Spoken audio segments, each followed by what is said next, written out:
School का एक छोटा सा कमरा, पुरानी लकड़ी की डेस्कें और बीच बीच में बच्चों की खिलखिलाती आवाज़। यही था शांति निकेतन स्कूल, जहां हर बच्चे का सपना था फर्स्ट बेंच पर बैठना।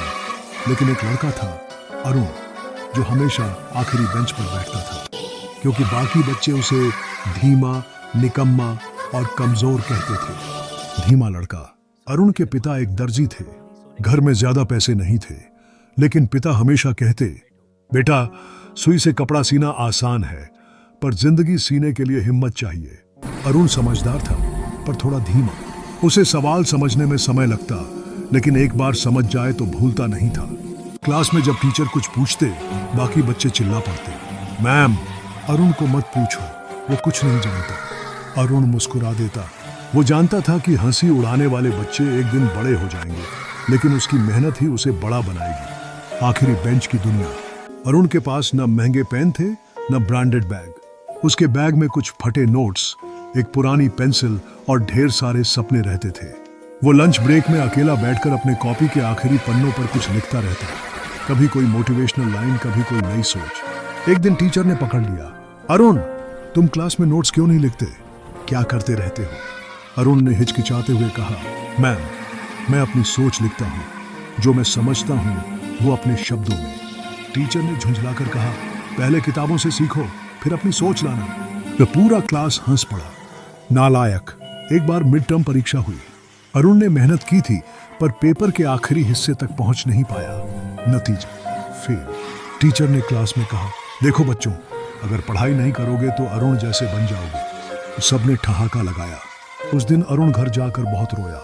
माँ ने सिर पर हाथ रखा और कहा, बेटा, अगर सब कुछ आज ही मिल जाए तो कल की मेहनत का मतलब क्या रहेगा?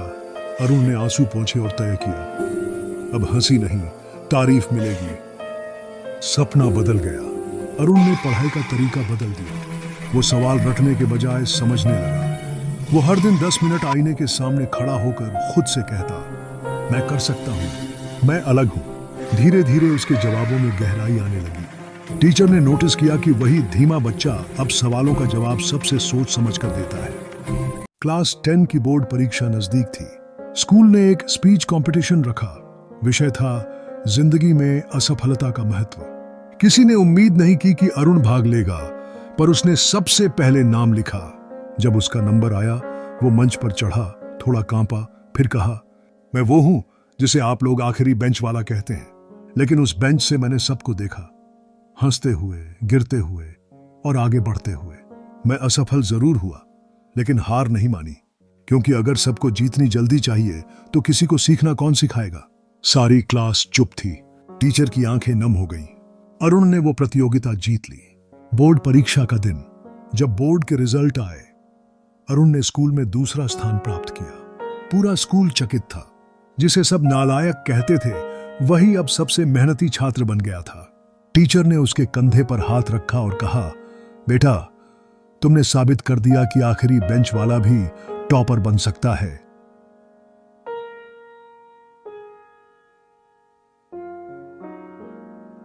वक्त का चक्र। साल बीते।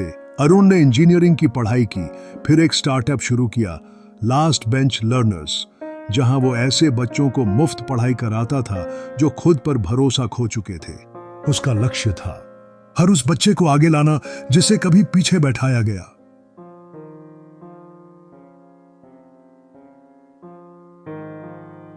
टेड टॉक वाला दिन।